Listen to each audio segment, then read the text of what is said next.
on November 6, 1982, following the resignation of the country's first president, Amadou Ahidjo. Critics of his regime cited corruption, bad governance, and an ongoing succession battle. Biya is Africa's second longest-serving leader.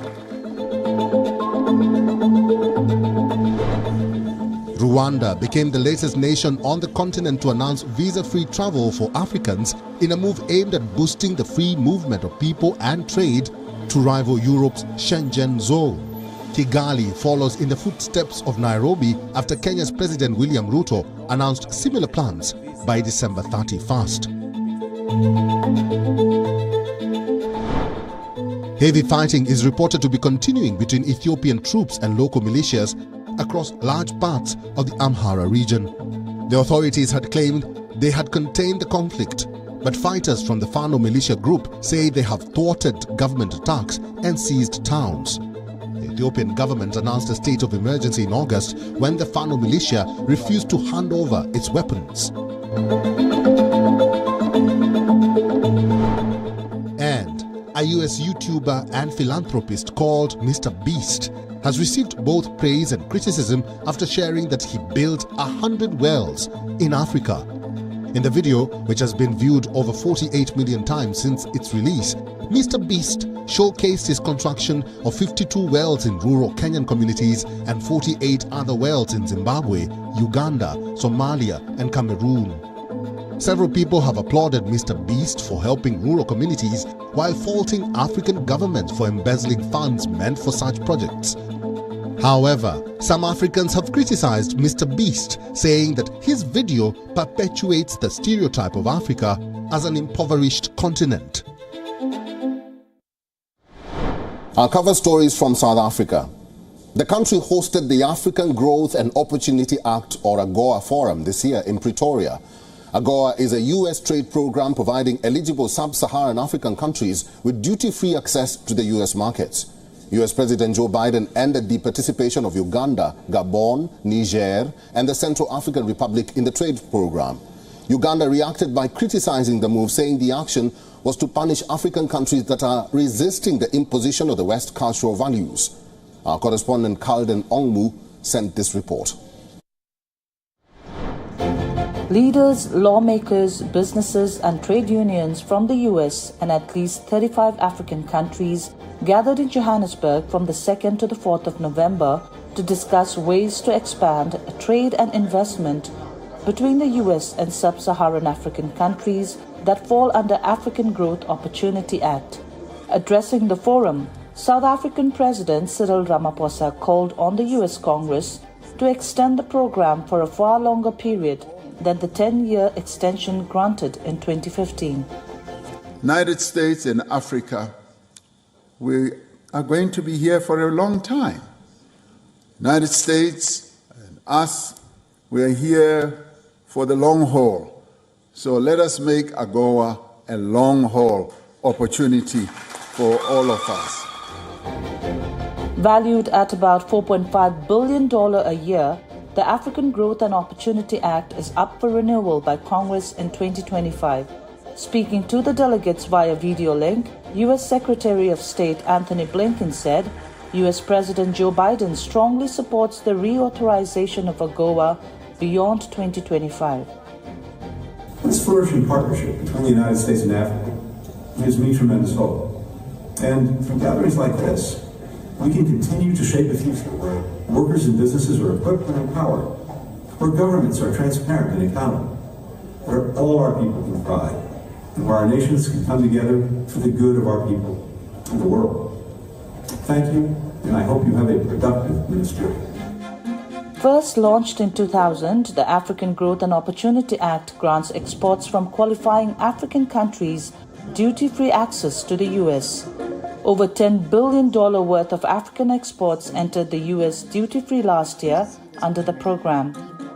U.S. Trade Representative Catherine Tai reiterated America's commitment to Africa's economy and development through AGOA, but noted that the program has the potential to do so much more. We would like to see this program be more than just a symbolic one. We would like for it to be more useful and effective. Besides AGOA extension, African governments are also pushing for more flexibility concerning eligibility criteria to qualify for the trade program. Reports have suggested that the Biden administration is looking to end the participation of Gabon, Niger, Uganda, and the Central African Republic in AGOA over governance and rights failings. This is Golden Olmo from Johannesburg, South Africa for WION World is One.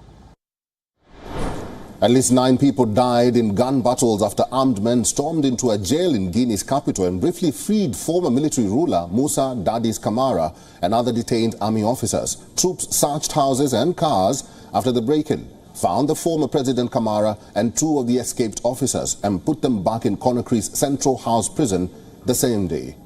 The clashes underline the fragile security situation in the West African country, which is ruled by a military junta that seized power in 2021. Here's a report. Security forces in Conakry, Guinea, sealing off all roads and highways of Kaloum district, the administrative center of the Ghanaian capital. The action came after heavily armed commandos freed former Ghanaian dictator Musa Dadis Camara from prison in an operation that sparked heavy gunfire. On the night of Friday, November 3rd to Saturday, November 4th, armed individuals sowed public disorder by targeting Conakry's central prison and helped some inmates linked to the painful events of September 28, 2009 escape. Ghanaian security forces launched a manhunt after the prison break. Soldiers patrolled the capital in armored personnel carriers as officers stopped and searched passing cars and set up roadblocks with their vehicles. Local residents described hearing the rat-a-tat of gunfire from the district where Camara and others were held at the Central House prison. There were several warning shots and then it calmed down. During the 2 prayers at 6 o'clock in the morning, the rifles sounded again. After the prayer, we came outside. Here we saw that the sky was not at all normal, but it did not last. A pickup came to stop here and began to shoot again. Everyone ran home. Hours after the Great Escape, the Ghanaian military recaptured the former dictator. The defense and security forces have put an end to the escape of Captain Musa Dadis Camara, Colonel Musa Tegbor Camara and Colonel Blaise Gomu. All are safe and sound and have been returned to prison in Conakry. I assure you that all security measures have been taken to find the last fugitive, Colonel Claude PV. A lawyer for the ex-strongman claimed he had been kidnapped. The country's prosecutor ordered authorities to investigate charges of escaping jail and weapons possession against Camara and 3 other individuals. However, Camara's attorney later said her client was back at the central jail where he was being questioned. Camara came to power in a 2008 coup following the death of longtime dictator Lansana Conté. Camara had lived for years in exile after surviving an assassination attempt by one of his bodyguards before returning home to Guinea in late 2021. More than a dozen suspects were charged in connection with the 2009 massacre, when Ghanaian security forces fired upon peaceful demonstrators protesting against his intention to run for president after seizing power. Camara and several co-defendants were sent to prison in 2022, a day before their trial opened for the 2009 stadium massacre. Camara, who had been living in exile in Burkina Faso, returned to Conakry to stand trial. Delays by those in power and the impunity for security forces that had become an institution long cast doubt on the chances of a trial. Then the head of the current military junta, Colonel Mamadi Doumbouya, who came to power in a putsch in 2021 after 11 years of civilian rule, demanded the trial be held before the next anniversary date. Bureau Report, WION, World is One. Let's move to West Africa now, where Ghana's ruling New Patriotic Party, or NPP, picked Vice President Mahamudu Bawumia as its candidate for the December 2024 presidential election, teeing up a contest with former President John Mahama. The 60-year-old economist and former central banker has served as second in command and the face of economic policy throughout the presidency of Nana Akufo-Addo, who is due to step down in January 2025 after serving the constitutionally mandated 8 years. It was a vote that many critics and observers touted as a game-changer, not only for the party, but for the country. Members of Ghana's ruling New Patriotic Party, NPP, cast their ballots in primaries to elect its candidate for next year's presidential ballot. There were 4 candidates who were vying to succeed the current president Nana Akufo-Addo. Eventually, it was Mahamudu Bawumia who emerged victorious and was declared the candidate for the NPP in the 2024 presidential polls. And by our computation, Dr. Mahamudu Bawumia had 91.47%. Sorry, 61.47%. 61.47%. So, Dr. Mahamudu Bawumia is duly elected as your flag-bearer. Bawumia, a former deputy central bank governor, had been widely touted by pollsters to win the New Patriotic Party candidacy. He had already won the first round of NPP voting, and as the first Muslim candidate to lead the ethnic Akan and southern-dominated party, he had positioned himself to bridge some of Ghana's regional divisions. Although Ghana's ruling parties are often considered favourites to win presidential races, no party has ever won more than 2 consecutive terms. Voters may also question Bawumia's track record as the West African country struggles to emerge from its worst ever economic crisis. Bawumia's selection also comes as the NPP pushes for greater diversity. He is the first Muslim to lead a major party in Ghana since 1992 and also the first person outside the dominant Akan-speaking ethnic group to lead the NPP. I therefore stand here with profound gratitude and humility, having received the greatest honor of my life. The victory is not mine, but ours. In May 2023, Ghana's largest opposition party, National Democratic Congress, NDC, voted in primaries to choose its presidential candidate for the next year's election, with former leader John Mahama winning the race. Despite defeats in 2016 and 2020 elections by incumbent President Nana Akufo-Addo, 64-year-old Mahama has been eyeing a return. I believe in John Dramani Mahama. He has been a president before. He has been a vice president before, and he's a communicator too. So there is no way the sitting president can do something for us. We've given him 8 years now, and there is nothing we are seeing now. But with John Dramani Mahama, he can turn things around for us. That's why we believe in him. That's why we are here to vote for him. President Akufo-Addo has led the country since 2017 and will step down after serving the 2 terms allowed by the Constitution. When he was first elected, Nana was seen as a beacon of hope for Ghana. Usually stern and steadfast, the president did steer his country out of an economic downfall, but was accused of taking loans to facilitate the country's debt burden, with his most recent being the $3 billion loan from the International Monetary Fund in 2022. It recently reached an agreement on the terms for a second payment of $600 million out of its $3 billion credit deal. A major cocoa and gold producer, Ghana also has oil and gas reserves. But its debt load has expanded, and like other sub-Saharan African nations, it struggled with the economic fallout from the global pandemic and the Russia-Ukraine war. Several hundred opposition protesters rallied in Ghana's capital Accra last month to denounce the economic crisis blaming it on the central bank governor's policies. Bureau Report, WION World is One. She is a sports commentator with a voice most Nigerians do not expect to hear on the radio. She's 25 years old, a woman, and hosts her show in the local language Yoruba instead of English, which dominates most programming in Nigeria. Here is Aderonke Adesola's story. Aderonke Adesola walks into the studio ready for her routine. She is a sports commentator, but not the voice most Nigerians expect to hear on the radio.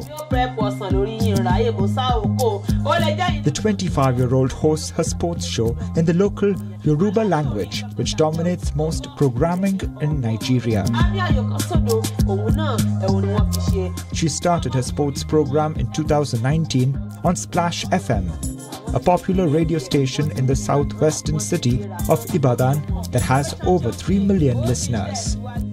Some people don't understand what the commentator is saying in English. Some commentators do come with proverbs, poems, and not everybody understands that. But as a Yoruba commentator, my show comes to fill the gap where people are lacking, like what they don't understand. They know if you tune into a Yoruba commentary, they will understand the game even more, what is going on, without even watching. When they listen, they know that, okay, this is what is going on. The pass is here, the ball is in the net, the ball is at the back of the net, this is a goal kick, this is a free kick, in their own indigenous language and the language they understand. Ibadan is a southwestern town in Nigeria's Oyo state, and the predominant language is Yoruba. Listeners say they like her show's humorous banter and wordplay. Sheena Jolason, a furniture maker who listens to her morning show as he drives to his place of work, says this. I understand and speak English, but her program makes me understand soccer games better. She infuses some excitement in her analysis and makes fun of any team that is losing. Whether Arsenal, Chelsea or Barcelona, she does not support anyone. Arsenal is my team. The other day we beat Manchester City. Her analysis made me so happy. For those who don't understand the sport, when they began to hear football analysis in Yoruba, they were happy. Before, when the commentary was in English, only a few listened. But now everyone is interested because it is in a language we understand. Adesola is not an athlete, but loves football. When not in the studio, she is studying for a degree in mass communications. I really wish and hope to expand sports in Yoruba globally, on the global stage, because see, there are times when I watch you have a Champions League draw and you have other people from like Portuguese, they are speaking Portuguese, they are speaking French, speaking Spanish. I can also speak Yoruba on your Champions League draw stage or your Champions League final stage, like, and you get translator that will translate. Known on social media as Olori, meaning Queen of Sports, Adesola really does stand out in the male-dominated industry. She commentates on local and international football matches as well as sports such as squash, cricket, golf and Formula One racing. Bureau Report, WION World is One. The Maasai women of Kenya are overcoming an environmental hazard caused by an invasive prickly pear, transforming it into biogas and preserved fruits. Part of the cactus, called opuntia, is edible, but its outer layers are very harmful to livestock which try to graze on it. Here is a report from Laikipia. The prickly pear is an attractive plant that is alluring to goats, cattle, and many wildlife that roam around Laikipia County in Kenya. But it is an invasive species and is disturbing the natural environment.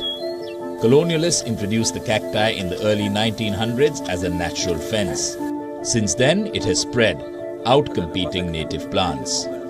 65-year-old herder Nayamadu Siranga has witnessed the devastation of the cactus firsthand, leading to the tragic loss of over 150 of his goats and sheep. I once maintained a herd of more than 100 goats. Unfortunately, a series of losses ensued when they started consuming cactus plants, which led to mouth injuries, severe diarrhea, and ultimately the demise of my livestock. These circumstances have inflicted significant financial setbacks. Now, a women's group in Laikipia County has transformed the problem into a new enterprise. They harvest the prickly pear and turn it into biogas that they can use in their homes. The group has 203 members who are now employed in converting the cactus pulp into fuel. This approach not only eradicates the cactus but also promotes environmental conservation and offers an alternative source of livelihood. We came together because in Maasai culture, women do all domestic work and own nothing at home. So we want to empower ourselves, and I just believe that when you want to empower yourselves, you must come together, lobby for resources as we did as Twala women, and now we can manage the 40 acres of land that we get from the 2 community land. We are also able to manage natural resources, and that's why we also come with an idea of making biogas out of the cactus and also selling fruits and generate income that help us to educate our children. The fruits from the cactus are edible for both humans and animals if separated from their sharp spines.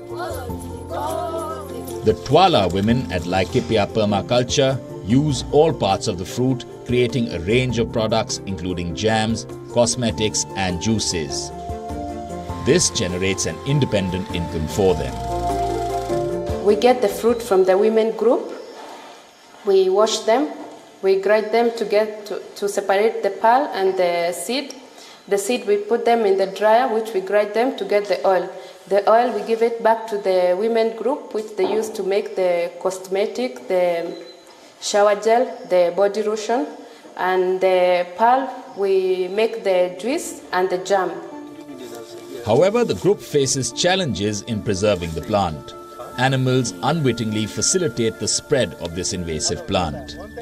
The elephant are a big challenge. That it eats a lot of opuntia, and what can happen is the fruit that they pick, and they're very clever at picking off the fruit from separating it from the spiny thorns. But the fruits are covered in small hairs as well. So if the elephant's young and has a sensitive gut, the hairs on the fruit can irritate the gut lining, create diarrhea, and sometimes even irritation in the gut. Teams now use heavy machinery to uproot the cactus, transferring it to designated areas and burying it in deep pits to minimize carbon emissions during decomposition. This strategy results in fertile zones where native plants can regenerate and flourish. Bureau Report, WION, World is One. Thank you very much for watching this week's episode of Wild of Africa. Get in touch with us on all our social media platforms and share your feedback about the show there. My name is Erik Njoka. Keep watching WION World is One. Until next time, it's goodbye from me.